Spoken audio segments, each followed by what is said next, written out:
on May 23 in 2017, I woke up from a massive drug overdose and it should have killed me. But by the grace of the universe, I'm alive. I need to make some big shifts in both my mental health and my physical health. And I don't think that I would have been able to do that 1.3 million without getting super clear on what was happening in my mind, my body, and my spirit. I'm very grateful for it. I think it's your duty to be filthy rich because it's not the money that matters, but what you do with it that actually counts. And so we talk about, the money we make, we use it as muscle to invest in worthy causes. If you want to create a massive impact, the way to do it is to get people in the room. You can get them in on Zoom as well. We teach that too, but this is about us bringing people together in a really, really profound way. Every single event that has shaped human history has happened at a gathering of some description.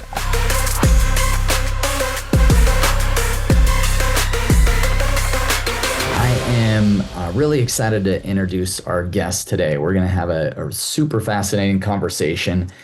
And today's guest is Brody Lee. He is architect of impact, builder of revolution. So what if every time you did business, something good happens in the world? And for Brody Lee, this isn't just a question, this is his mission.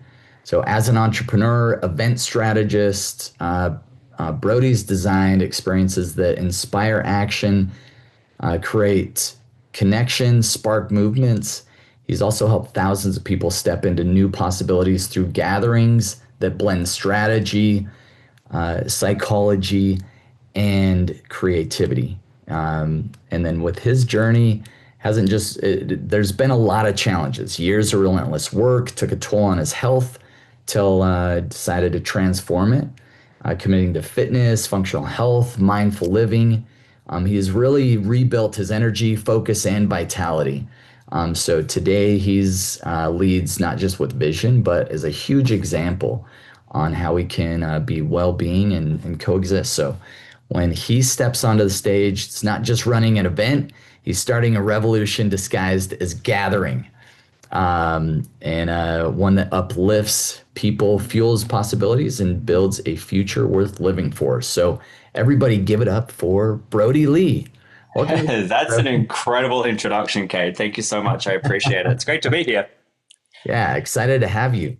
So we've been talking a little bit, but I'm really curious. You've created a really unique business and everything, and so what got you into what you're doing? Maybe share a little bit about Sure. what you do, and then what got you into that. Yeah, man. So I run a company called eventsconsulting.co. And in fact, that's just the brand. Underneath it, the business, and this is probably the important part, is called Beyond Impact. And that features very heavily through everything that we do. So we help people create events that touch, move, and inspire their audiences. And what we do is we help, it's people usually in the high ticket space, to get people to gather together and to create magic together. I believe that the best connection happens when you're in the room with somebody, and we're blessed that we have this incredible technology we're gathering today online, which is awesome.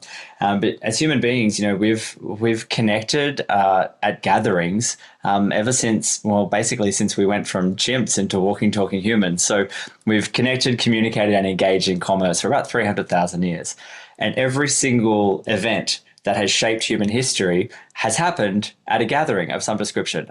So if we look at things like the labor movement, the suffragette movement, we can look at the abolition, equal rights, anything that you can think of, Martin Luther King, Rosa Parks, all of those famous people, Gandhi, all started a revolution at an event of some description or a gathering. And so when we talk about, I have this idea of revolutions disguised as gatherings, for people who want to be in a category of one in their niche, in their industry, that really want to impact people in a way that you can't really do it when you're, say, for example, on a one-to-one sales call, but you want to do it at scale, en masse. That's what we help them to create. And we help them do it virtually for like, we've had a gift of virtual events over the last 5 years. It's a new era. But my personal favorite and my passion is in the event space. And it comes from a lifetime of being on stage, right? From a very, very, very young age, I was like a class president in my primary school. I did debating and national United Nations assemblies, model United mock parliaments, all of those sorts of things. Valedictorian of my grade and everything like that. So I've been speaking for a very, very long time. And then I was very fortunate enough to have a job with Apple. And this was in the late 2000s, early 2010s.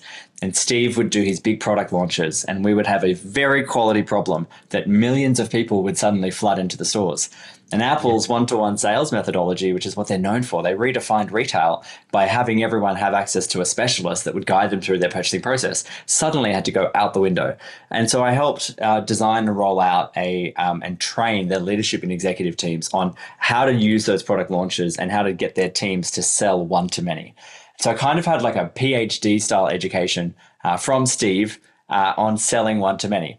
And that's like my top skill set now is how do you enroll people into not just purchasing a product, but into like a vision that is greater than themselves. And so I'm very deep on the neuroscience of conversion and like things like the polyvagal theory, mirror neurons, all this sort of stuff that really helps to get people to make decisions that are in alignment with their values and also what the next step for them is.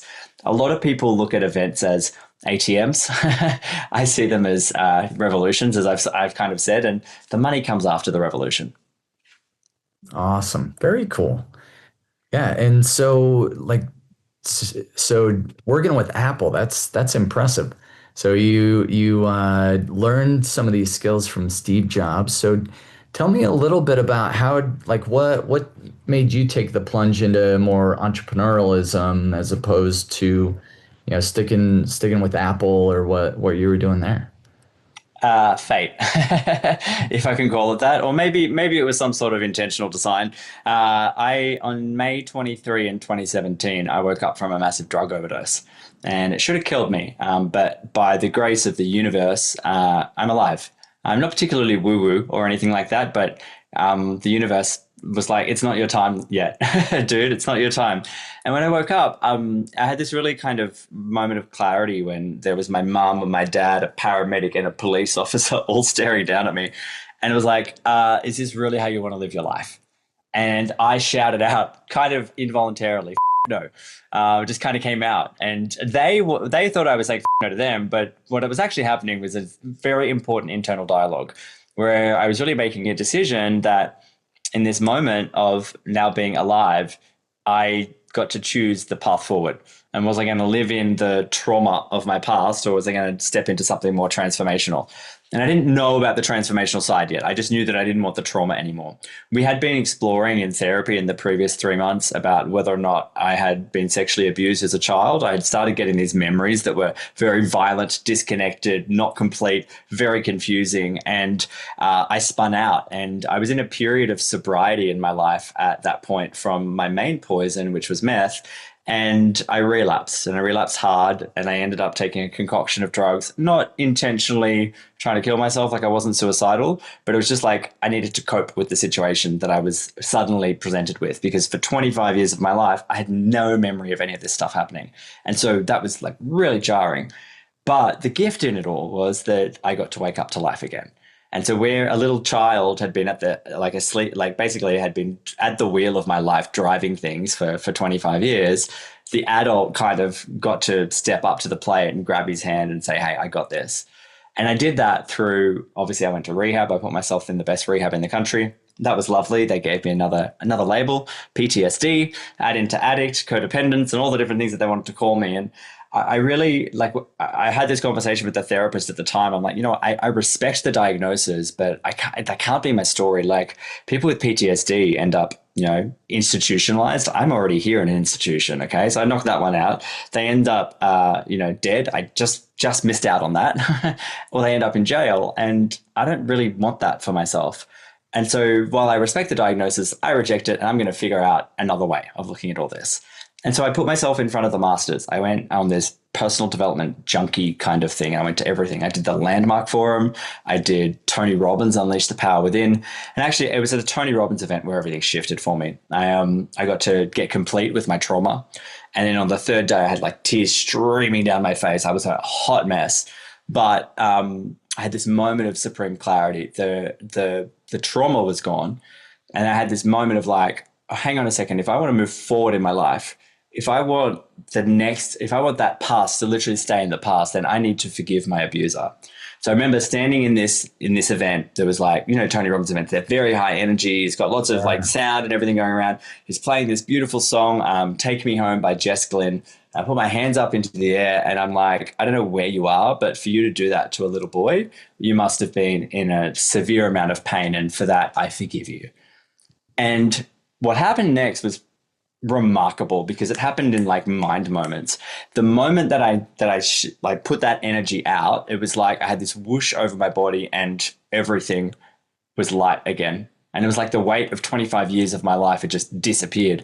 And what I've realized since was that when I forgave him, I forgave myself instantly, because I forgave myself for everything that I'd put my body through, my family through, everything that I had done, like society as being somebody that was like, using for all of those years. I drank consistently for 15 years. I used pretty consistently for 13 years as well. And then the next breath, it was like I experienced pure unadulterated joy. And I had not experienced that since I was 6 years old. Like, and it was pure. It was like ecstasy. But it's ironic. I took the drug ecstasy a lot as well. So this was like far superior from an experience point of view. And then the next breath, I was like, hey, like if I can get access to this level of joy without drugs or alcohol, I'm never putting another mind-altering substance in my body ever again. I was on a break at that point, but the decision was final in that moment. And it's now been 8 years since we're in August right now. So 8 years and a couple of months. But the entrepreneurial journey happened in the mind moments after that. And I was like, man, if I can, like, I want every day to feel like this. And then the next breath, it was like, no. I want everyone to feel like this. And I made a decision that my life at that point was going to be about impact and meaning. And I was going to figure out a way to contribute to society. And so went to the back of the room, purchased everything that Tony had on offer. I was snookered using the same strategies that I had taught at Apple. And I went and put down like all my last money and I bought everything. And I eventually started a business in the coaching space. And that went really well. 100K in my first 10 weeks. My first event, I did $20,000. Only one person showed up to that first event as well. And I made 20 grand off them, which was like torture because I wanted to run, but it did well. And then I did 1.3 million in my first year. And so in order to do that, and just bring it back to the topic of this podcast, I need to make some big shifts in both my mental health and my physical health. And I don't think that I would have been able to do that 1.3 million without getting super clear on what was happening in my mind, my body, and my spirit. I'm very grateful for it. Wow. Yeah, that's an incredible story. So I'm really curious. I know you're very active with your health and working on your health, but what was kind of the recovery process from there as you're going through everything? Like any findings as far as your lifestyle goes or health wise that you really felt like, oh, this is foundational, or maybe that's more new as well. Yeah. So the first one was the mental health side of things. So I think one of the things that we've gotten wrong as a society is that people who use drugs are on a slow march to suicide. That's the kind of the mentality. It's like they should be scorned, they should be looked down upon, that sort of stuff. But my view on this is very, very clear, is that people who are using drugs are using them to survive, literally to survive, because their frame of the world and the lens of everything that's happening in the world is so, like, what they're doing is they're basically so desperate to hang on to life that they're putting these things in their body to make them okay with whatever it is that's going on. Now, I was self-medicating. I had no idea what I was doing, but that's what was happening. And so I needed to train myself out of that. And that started by doing this really deep work on my psyche and figuring out like what drives me, what motivates me, what triggers me, those sorts of things. To do that, though, I needed to be at a baseline level of health as well, like from a physical health point of view. I like in 13 years of drug use, 15 years of strong alcohol use, and my body was kind of a wreck. And so the basics, like I just started exercising, I started focusing on my nutrition. But I got a gift from a personal trainer that I engaged in that first year, and she said, I think you need to sink your teeth into something. And we you need to run a marathon with us. And I laughed in her face. I was like, no way am I doing this. I hate running and I can't run a marathon. Don't you know, I've just come from an overdose. She's like, no, I think you should do this. And so I don't know why, but thankfully I said yes. And I got into the training and the performance associated with that. And so over, I forget how long the period was, but we trained to run the New York Marathon. And I live in New York City now. I moved here last year from Australia. And over the course of that year, I went through every possible emotion that I could have in my recovery because I was doing the antithesis of everything that I had done in the previous 13 and 15 years. And it was really cool because it taught me so much about endurance, about mental endurance, mental strength, nutrition, exercise, recovery. Recovery was a big one. And I ran the New York Marathon, and it was remarkable.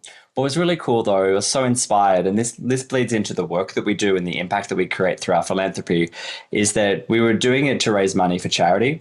And so I got inspired after that first one. I had such a good time. The very next weekend, I was at my second ever Tony Robbins event here in New York City. I volunteered for the event. And I was like, I'm going to take 100 people from this event, from the crew, and we're going to run the New York Marathon next year. And so we did that. And so I put these kind of like challenges in front of myself that allowed me to kind of get out of my own way and into supporting others. And that group of people, we raised $300,000 to help get kids off the streets and into programs where they could be fed, like after school programs, before school programs. And we know that nutrients are vital to brain expansion, to development in those early years. And when we got up on stage after running the marathon and we got to meet some of the kids that we had supported, it was like a life-changing thing for me. And what I realized in that is that, and at that point, my business had done like 1.3 million in my first year. And I was like, okay, cool. Now I get to blend the business with the good. And so this idea of what if every time we do business, something good happens in the world became really fused. And I was like, okay, everything we do now is, I don't know if this is the right term for it, but conscious capitalism. I think it's a little bit woo, but the premise is that, like, I think it's your duty to be filthy rich because it's not the money that matters, but what you do with it that actually counts. And so we talk about, the money we make, we use it as muscle to invest in worthy causes. And that to me strips all of the past away. And I go, okay, cool. I've got something that's like much stronger that's pulling me forward. I'm not running from anything anymore. And I'm being pulled really powerfully. And so, yeah, to round back to your original question is that I was forced to manage my nutrition. I was forced to manage my energy, my recovery, and all that stuff from the marathon. And it had all of these flow-on effects in terms of my mental health, my identity, and the business and all that sort of stuff. And I absolutely love running now. It's like my thing, my drug. I just trained this morning. I've had a little niggle lately, and I got to run like a fairly decent run today. So I'm really happy. Nice. Yeah, that's incredible. Just pick up a marathon and there you go. And I fit the stereotype because I was in my early 30s at that point. You know that stereotype, you get into your early 30s, you either start a podcast or run a marathon. I chose the marathon route. Yeah, that is awesome. And I when we were talking before, you used the term money is muscle. I love that concept where you're using you're creating these amazing events and experiences for people, and then also adding in some charity or giving back. Yeah, just really inspiring. Very very cool. What Thanks, man. so any what would you say would be your biggest insights for maybe someone that just getting started in maybe a health journey or a big challenge that they've experienced um, and like what maybe walk through what your mindset was there and how you overcame because I'm sure you painted it like you just took off like a rocket ship, but I'd imagine there was some points where you had to talk yourself into some different scenarios. I don't know. Yeah, it's a really, really good point, man. I think this kind of rounds back into my event stuff as well, but community is everything. If you Yeah. think about the community that I was in, so I left school and I started smoking meth within 1 week of leaving school, and I'd never touched a drug in my entire life. That was the first drug I tried. And it happened because I went into a community environment. And, I think if you look back, I was hyper vigilant in school because I was threatened. My safety was threatened by a teacher, essentially, when I was 6 years old. So in school, I was hyper vigilant. I was an overachiever. I was like all of these things that I've rationalized now through therapy about why I behaved a certain way. I left school and suddenly the pressure valve was off.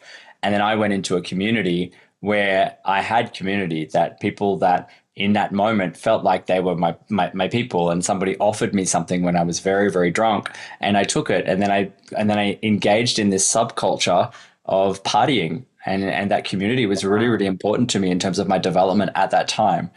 Flipping the script to the early days of sobriety, community is also very important. I think I tried multiple times to get off meth during from the ages of, I think the first time I went to rehab I was 21, and the second time I was 23, but I always went back into the same communities where I had the challenges, and I went into environments that were not conducive to my growth. Whereas when I got off everything, I completely removed myself from the community that was no longer serving me. And I placed myself in an environment with people who motivated me, inspired me. So the marathon group, the training group, right? We were on this collective journey together. The other part was going to the personal development event. So it was a collective journey together as well. And so step number one is finding the right environment for you to be in. And so whether that's you are going to a gym and you're taking a class, or you're joining a run club, or whatever it is, a business networking group, the network, they say your network is your net worth. I believe that your network is your health as well. Yeah. Because we bleed the same as the environment that we're in, if that kind of makes sense.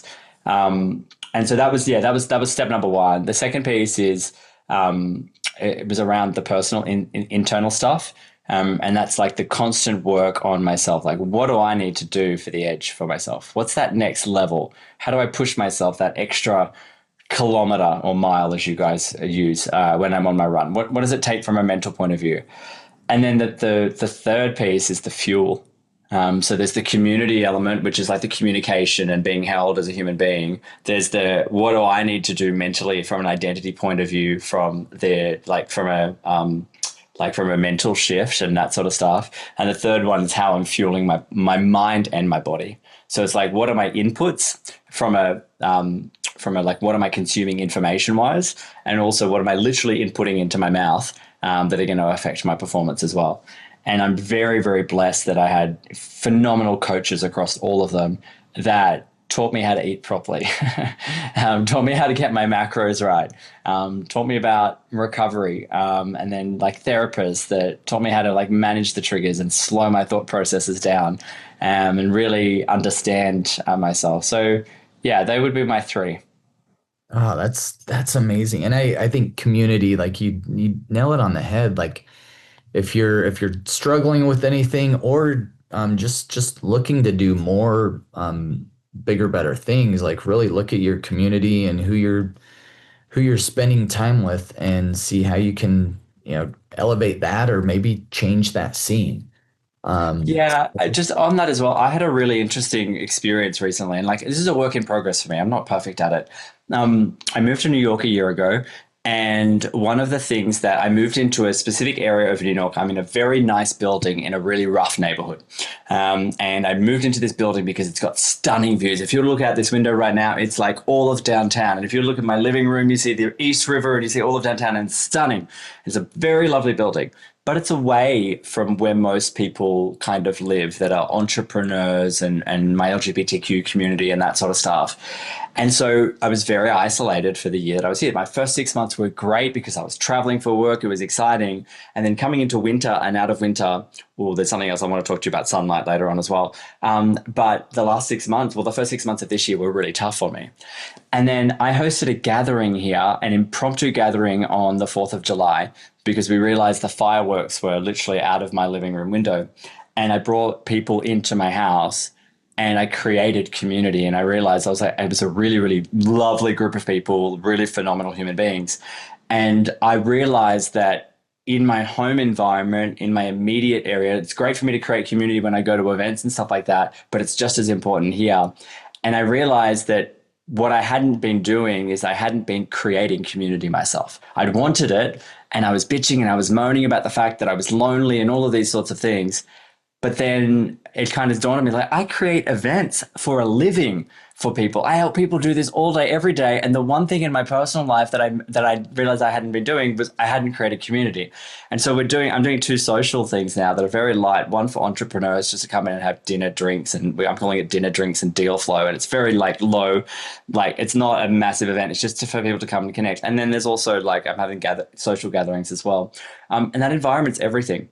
Like those inputs are so, so important to you being able to achieve the goals that you want. And if you're around people that are saying your goals aren't possible, and I know that we're going to talk about a massive goal of mine at the end, then you're in the wrong room.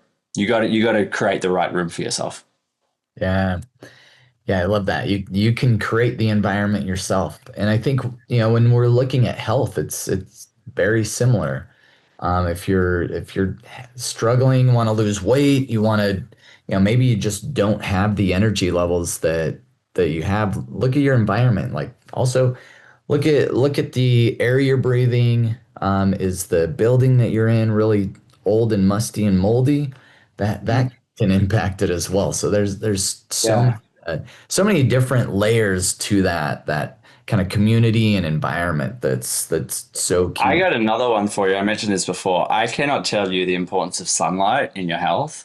Like getting out and getting your 20 minutes of sun every single day. When I don't get it, like it's bad.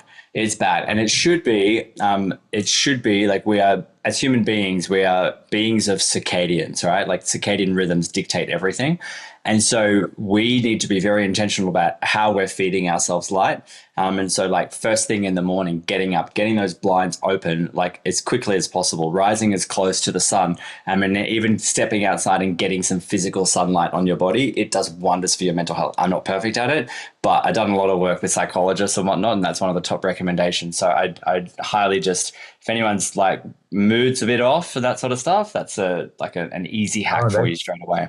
that's yeah, that is beautiful. Because yeah, especially like I'm guilty of it sometimes. I work in my home office and you get in here, you hunker down and you just like work all day and you don't step outside to catch some sunlight and especially first thing in the morning. That's like it definitely does change your whole perspective and mode. So yeah, thanks for sharing that. So I know so we you're doing like a big event. You're doing some really cool stuff there. Maybe share with the community what you're working on and maybe how they can connect with you a little bit more. Yeah, yeah. Okay. So here's the dealio. I think that people in our industry do events terribly, terribly. I think that the event space is very fatigued. And the reason for that is we all went online, and so I think people forgot how to get people together because we've just kind of relied on the tech. The second part is that there are so many things that I think people disrespect about their audience when they do these live events. And they treat them like they are ATMs, essentially. It's like they put some monotone speakers up, speaker, speaker, speaker. It becomes a pitch fest, pitch fest, pitch fest. Everyone's like, buy my stuff, buy my stuff, buy my stuff. And I think about that and I'm like, it's such a missed opportunity because as a species, we're hardwired to connect, to communicate, and to engage in commerce, but in a really, really powerful way. And so I've got a big in-person event in March next year, March 19 to 21.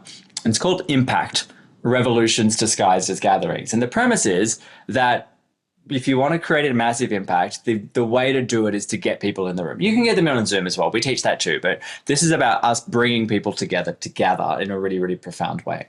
And when I said that people disrespect the participants of their events, it's because there's so many different costs associated with them being there. And there's the surface level costs of, yeah, sure, it costs them to purchase a ticket. It costs them to purchase their flights and accommodation. But then it also costs them the physical time of being there. They could choose to be anywhere else, but they're choosing to be in the room with you. It costs them the opportunity cost of being away from their business where they could be working on things that might be more immediately income generating. And then there's the one of the most important ones is the relational cost of being away from their families and their communities. So when you put all of that together, I want people when they enter my room to feel like they've entered a different world. And from the moment they step in, that it's worthy of their time being there. People are making assessments like really quickly whether or not it's worth them paying attention to you. So I want them from the moment they step into the conference center when they do their registration to be like, holy shit, like I belong. This is exactly where I need to be. And actually, one of my colleagues says that he wants people to feel like they are the luckiest person in the room to be there. And I think that's a really great sentiment. And I want people to feel like that as soon as they arrive. And so at these events, what we do is instead of just having random speakers talk about random topics, my inventor intentionally curated around activation zones where people actually get the work done. And so at the end of the first day of my event, people are going to walk away with their marketing shipped and launched and their event out to the industry, and they're going to be selling tickets before the event has even finished. And then on day two, they have their entire event designed from start to finish. And on day three, they have their entire offer and their pitch designed from start to finish as well. And we gamify the whole process. We do a lot of stuff with impact and whatnot. And I want it to be my highest contribution to our market. I want it to be seen as the industry leading event for people that want to influence at scale. And that's really what we're talking about. We're talking about mass influence. And so I've got this 3 to 5 year kind of plan that it will become the funnel hacking live of the event space or the unleash the power within. And because of the way in which we do the experience, I did this event as a virtual event in 2020. In fact, it was my first ever $1 million event. And it's the first time I'm doing it in person in the United States. But people from that 2020 event, literally just 2 weeks ago, someone came to me and said that event was the most impactful event that they've ever been into their life. And it was better than a Tony Robbins event. And that's the magic that I want to create because I want that to ripple out. We talk about something in our business called return on impact, which is the true ROI. And that only happens when you are deeply committed to the transformation of the people in the room. And so that's what I want to inspire in people. That's what I want to impart. And I want that to be my contribution to our industry. Beautiful. Well, that is that's amazing. Well, and love that you're really trying to impact the live event space. We do like smaller events in our office with very, very focused on health and rejuvenation and longevity. But I love that you're trying to revolutionize the live event space because to exactly what you said, seems like ever since 2020, it gave everyone an excuse to go online and do virtual, which virtual is great. Like you can connect with people that way, but and nothing beats being in person and just like really feeling and feeding off of each other's energy. So love what you're doing there. Thanks, man. Just a quick note for the audience on this as well. Like something to consider here as well. If we look at all of the strategies that we've been using, like internet marketing strategies, they've only been around for about 25 years. And event strategies have been around for about 300,000 years. And there's a reason why Tony Robbins has been doing the same event, Unleash the Power Within, for the past 40 years. And so given the choice between stuff that's only been around for 25 years or stuff that's been around for 300,000 years, like have a look at, this sometimes gets me into trouble, the church. They've been doing the same event every weekend at millions of locations around the world for 2025 years. People give over 10% of their salary, and the dude that started it's dead. Now that, like, the church is the most successful events organization in the world, and there's something in that, and it's a clue for people that I believe over the next 3 to 5 years, as supply of human connection continues to drop because of AI technology phones, demand for it increases. And we know that sales cycles are lengthening. And if I'm going to make a purchasing decision from somebody, choose, like, give me 45 minutes on a sales call with them on Zoom or 3 days live in person. I know who I'm going to purchase off because I have a much more of the know, like, and trust factor. I get to experience them, and I get to experience what it's like working with them in an intensive environment, which we know, we know also statistically as well that people stay for longer as clients if they join you from a live experience versus coming on a Zoom call with you. So that's it. Yeah, love that. Well, Brody, awesome to have you on the show. Really appreciate you joining me. And yeah, any last words? No, look, I always end all of my conversations like this by just saying to every single person here that there is a very unique reason why you are here on the planet, and that's because we are all designed to evolve the human species. That's our goal, right? That's why we're literally here. Now, the time that you or I occupy on this little speck of dust floating around a ball of gas in this infinitely expanding universe, if we were to put all of history, the 13.8 billion years, into a 24-hour period, the time that you and I occupy on this planet is about 1/1 trillionth of a millisecond to midnight, like that, right? And so if given the choice of living a life of mediocrity and one of impact, knowing that every word that comes out of my mouth when received by another person alters their neural pathways, I'm going to be very intentional about the impact that I'm creating on the world. I'm going to speak with purpose, with power, and it can create profit for you, not just in terms of cash, but in terms of richness of life, the experience that you have, and then your ultimate contribution. So you're extraordinary. There's a 1 in 1 trillion chance that you're alive. And I hope that whatever pathway you choose, that it's something that's meaningful for you because it's gone in an instant. So yeah, that's it. Beautiful. Thank you so much for joining us. And we'll see everybody next time.